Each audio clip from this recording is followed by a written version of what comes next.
Rather than speaking of just the planet, the scriptures here link the ruining of all flesh or people with the ruining of the earth. Likewise, today, just as mankind is harming the actual planet, the world under Satan's control is also ruining all flesh. In both ways, the earth is being ruined. How so? Along with false religion, human society in general is gradually corrupting everything that Jehovah has set in place for mankind. We see it in their incessant nationalistic wars. We see it in their racial hatred and divisiveness. We see it in their promoting of abortion. We see it in their so-called gay marriage.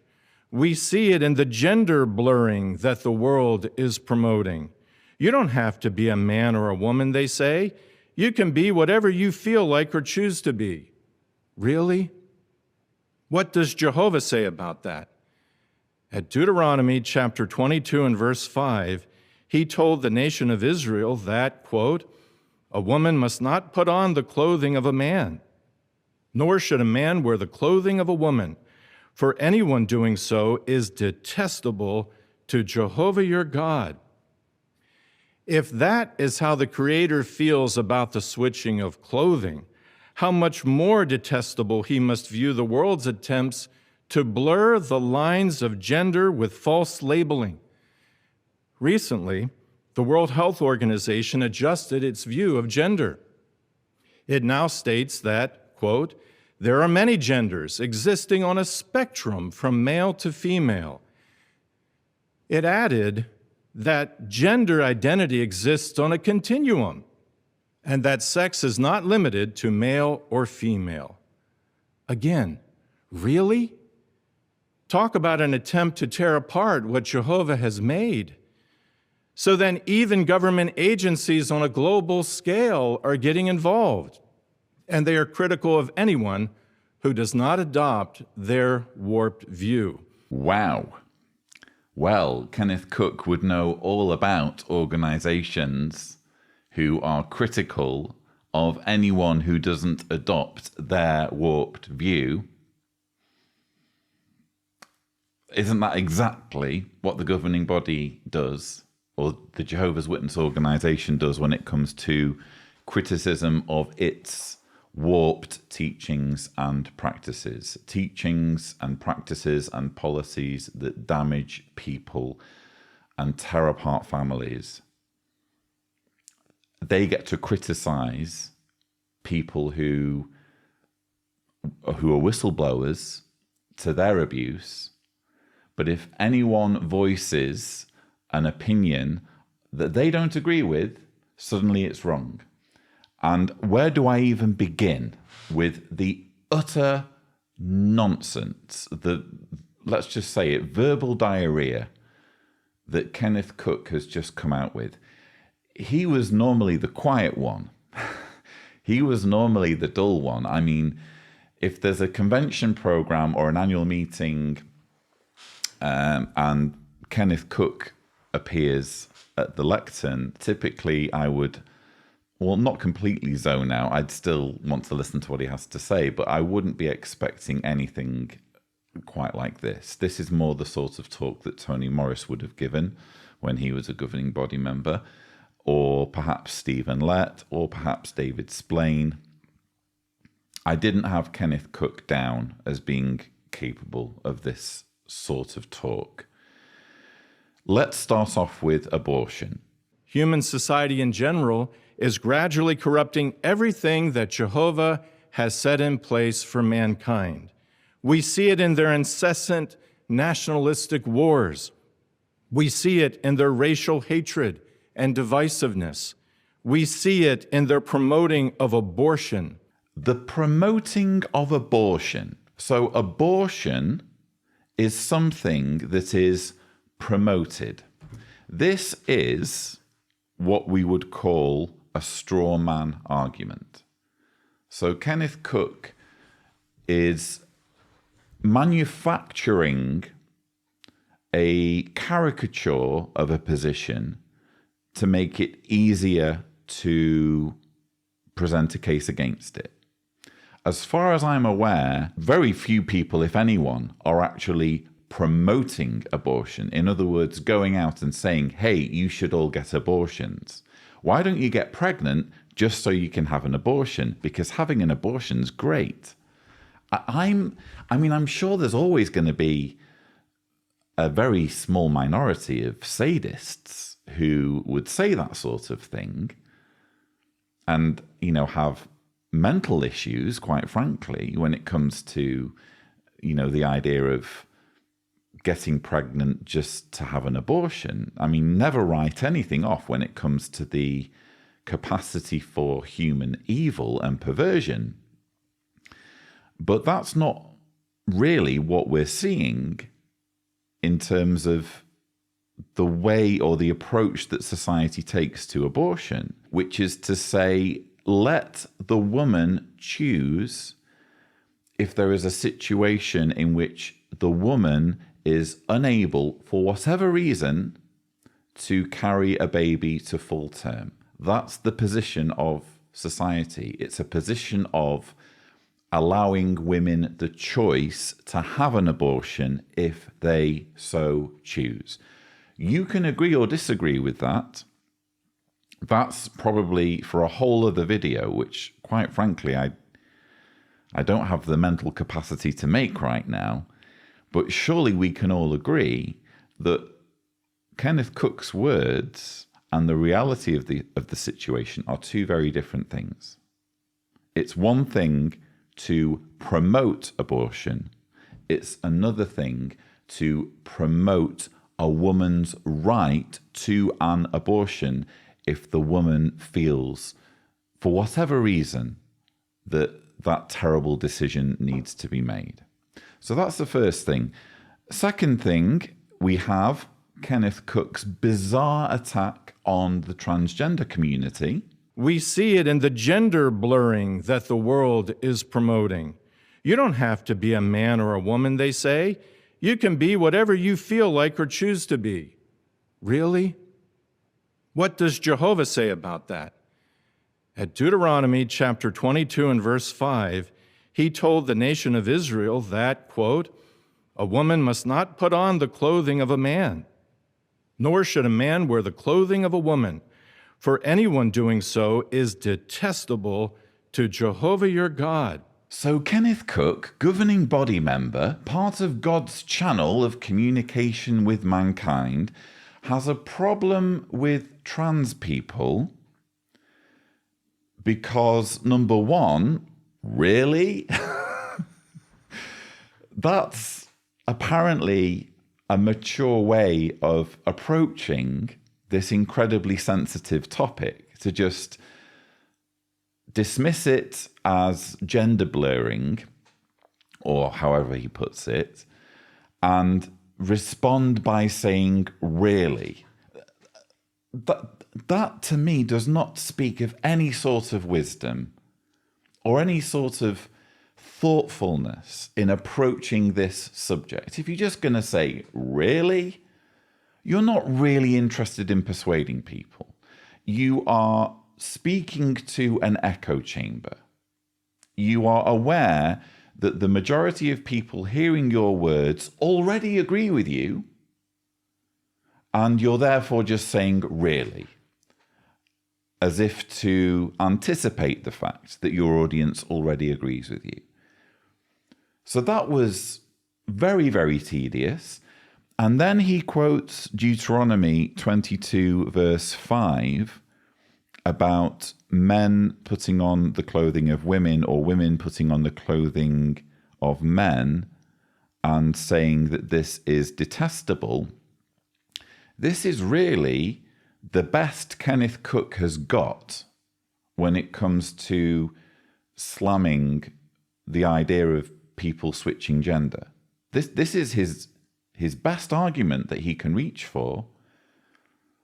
And obviously that verse doesn't talk about changing your gender biologically. It's just talking about clothing. But he uses the old slippery slope fallacy of, well, how much more so? if it's talking about clothing, then how much more so would God view it as detestable for genders to be blurred by false labeling or whatever, or I guess by extension by males becoming females or females becoming males. I think it's worth just pondering on this if you are one of Jehovah's Witnesses and you find this, again, frankly, juvenile reasoning persuasive. Let's just pause on this verse in Deuteronomy 22, verse 5. A woman must not put on the clothing of a man, nor should a man wear the clothing of a woman, for anyone doing so is detestable to Jehovah your God.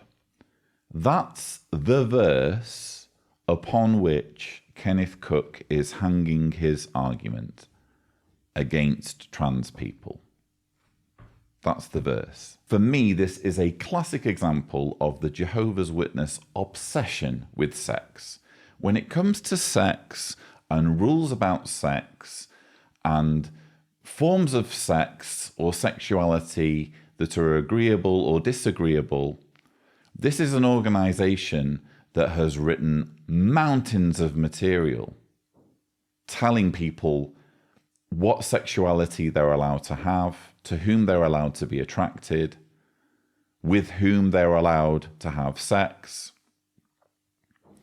You can only have sex with fellow believers to whom you're married, essentially, and certainly not fellow believers who are of the same gender. So you have to be heterosexual. You have to marry only in the Lord. You have to only be married, in other words, even if you're both consenting adults, it's not okay to have sex.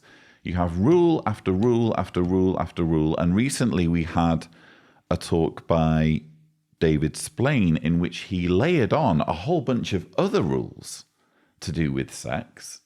Thumbnail here, if Tibor is gracious. It's a sex-obsessed organization.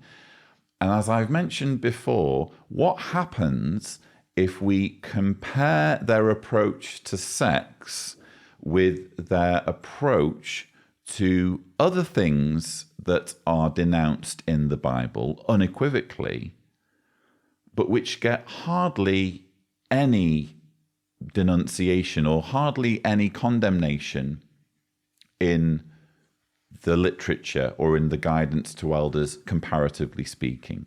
One great example is stealing or theft. I'm going to rattle off now, with Tibor's help, 6 Bible verses that condemn stealing. And you'll see where I'm going with this, hopefully. So Exodus 20, verse 15, you must not steal. Exodus 22, verse 7, if a man gives his fellow man money or articles to keep, and these are stolen from the fellow man's house, if the thief is found, he must make double compensation. Leviticus 19, verse 11, you must not steal, you must not deceive, and you must not deal falsely with one another. Mark 10, verse 19, you know the commandments, do not murder, do not commit adultery, do not steal, do not bear false witness, do not defraud, honor your father and your mother. 1 Corinthians 6, verse 10, thieves, greedy people, drunkards, revilers, and extortioners will not inherit God's kingdom. Ephesians 4, verse 28, let the one who steals steal no more, rather let him do hard work, doing good work with his hands, so that he may have something to share with someone in need. So I've just read, in quick fire fashion, 6 Bible verses, all unequivocally condemning stealing. Kenneth Cooke's given us one verse about not dressing in the opposite gender's clothing to denounce trans people as detestable. When we look in the Shepherd book, the book Shepherd the Flock of God, which is like a secret elders-only manual, we get pages and pages and pages about porneia and all of the various ways that you can commit sexual immorality, including by being gay. So there's mountains of material going into the nuances of what sort of sex or what sort of sexuality or what sort of pornography is permissible or unpermissible. Spoiler alert, if it's gay porn or lesbian porn, it's abhorrent. If it's heterosexual porn, you're still going to get a talking to, but at least it's not abhorrent, so it's not as bad.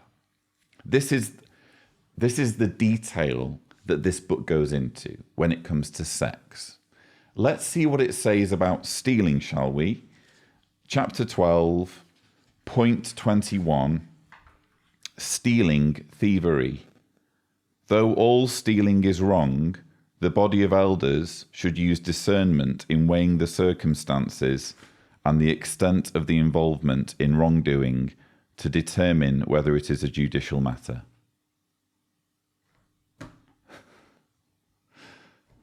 That was it. I'm not kind of missing out material. There's one sentence in the whole book about stealing, and it's, I think you will agree, neither here nor there. It's quite wishy-washy. Well, what are the circumstances? What happens if we replace stealing with cross-dressing, which is what Deuteronomy 22 verse 5 says? Let's take the same sentence. Though all cross-dressing is wrong, detestable, the body of elders should use discernment in weighing the circumstances and the extent of the involvement in wrongdoing to determine whether it is a judicial matter.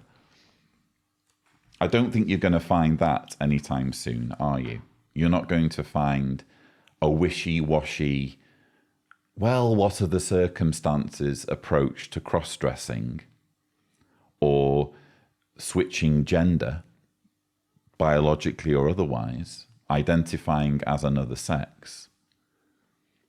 It's always going to be black and white, judgmental, fire and brimstone. How dare you decide for yourself what your gender is, what your sexuality is, with which consenting adults you have sex? How dare you? How detestable it would be for you to make the wrong choice in those areas. Stealing, well, depends on the circumstances. Then we have Kenneth Cooke's bizarre rant about the World Health Organization. Recently, the World Health Organization adjusted its view of gender. It now states that, quote, there are many genders existing on a spectrum from male to female. It added that gender identity exists on a continuum and that sex is not limited to male or female. Again, really?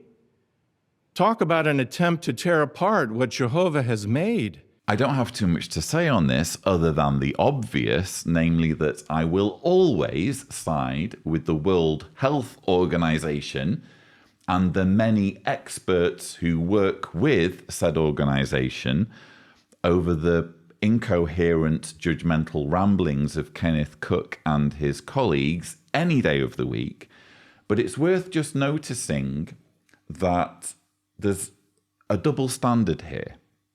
If you're a Jehovah's Witness, maybe you agree with Kenneth Cooke's approach to trans people, with his hateful, vile, homophobic stance. Maybe you're down with that. And let's be honest, you don't need to be a Jehovah's Witness to hate gay people or hate trans people. That's unfortunately quite a common thing nowadays. If anything, it seems that in this talk, Kenneth Cooke is sort of jumping on the bandwagon. I would be interested to know whether he would have given this talk if there weren't such a strong populist groundswell against trans people anyway, with, notable figures writing material or saying things that encourage an environment in which trans people are, let's just say it, eradicated or have limited access to healthcare, or where laws are passed making it impossible to transition from one gender to another. I think Kenneth Cooke is sort of, again, jumping on the bandwagon and thinking, yeah, well, whereas if I go on about gay people, that's going to be almost universally objectionable for anyone who has an ounce of compassion or sympathy. When it comes to the issue of trans people, there's a bit more controversy here, and I think we can afford to make a name for ourselves by taking a side, by picking a side that's going to be not quite so controversial, because lots of people who aren't even religious feel the same way as we do about trans people. Anyway, I digress.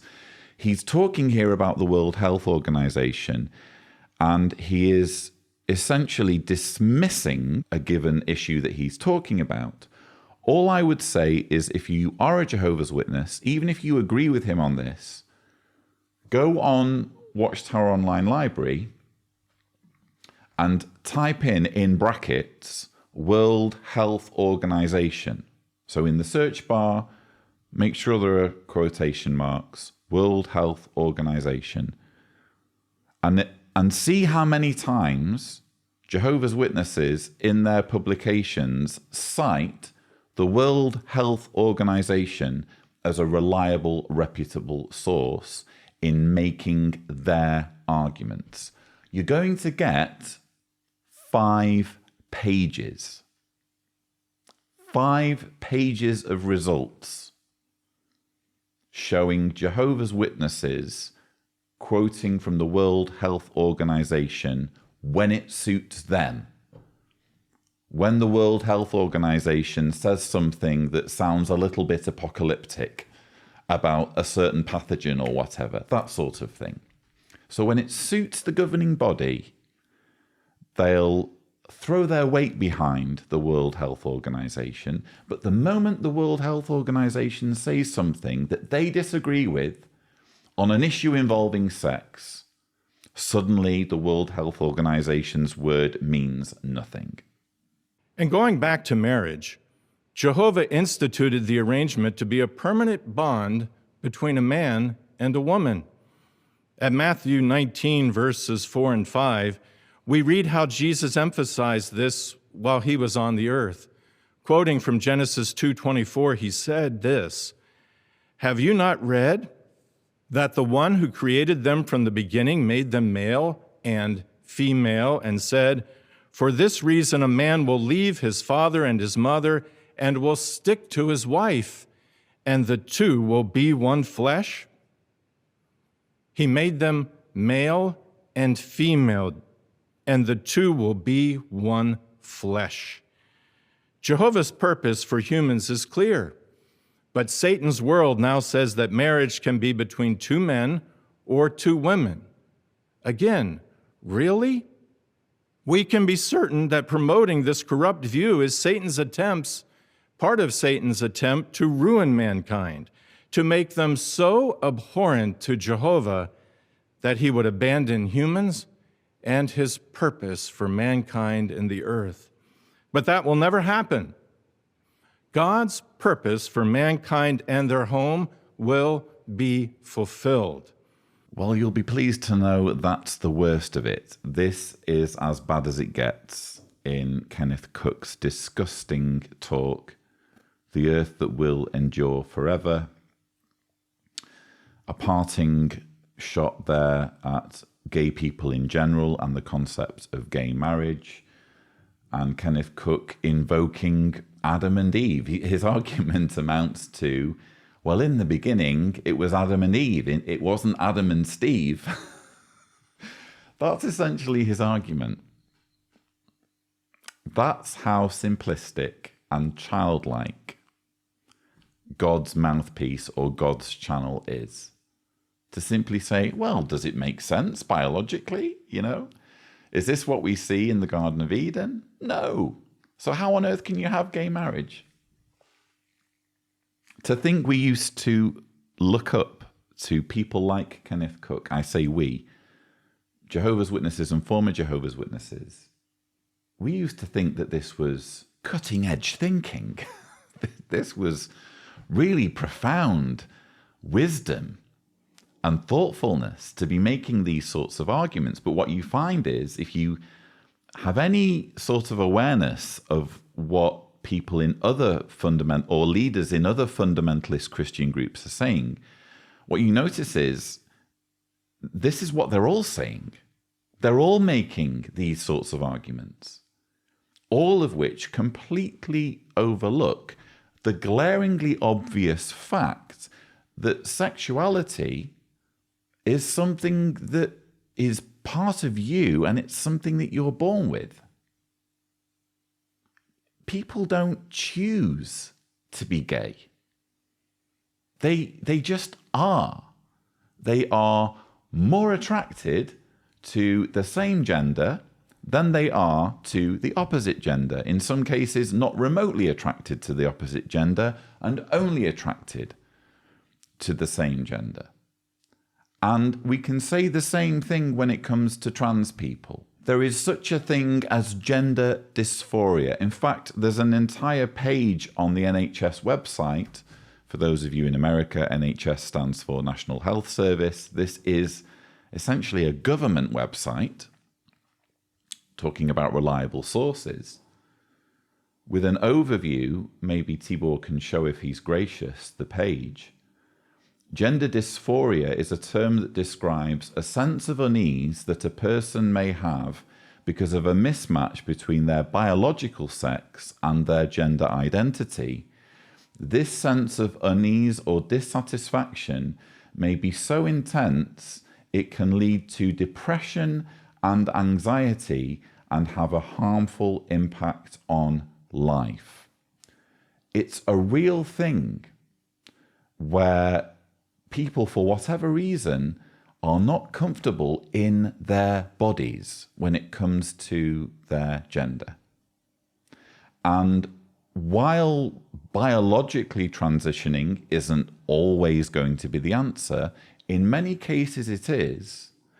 And the hatred and vitriol that's directed against people who grapple with this and who find a solution that works for them and just makes it possible to enjoy our fleeting existence on this planet, the hatred and vitriol that's leveled at them is just appalling. We're talking about people just finding a way of being happy, finding a way of getting through life with all of its struggles and all of its complexities. And in this case, getting through life with an issue that they are, again, born with. So if you want to argue that God views being gay as detestable or being a trans person as detestable, you have to explain why people have gender dysphoria to begin with, or how it can be that people are, just purely by observation, clearly born gay, lesbian, straight, bisexual, you name it. A variety of different sexualities are present in humankind. Whose fault's that? Why is God creating people with gender dysphoria or creating people with an attraction to the same gender and then labeling them as detestable for doing something about it?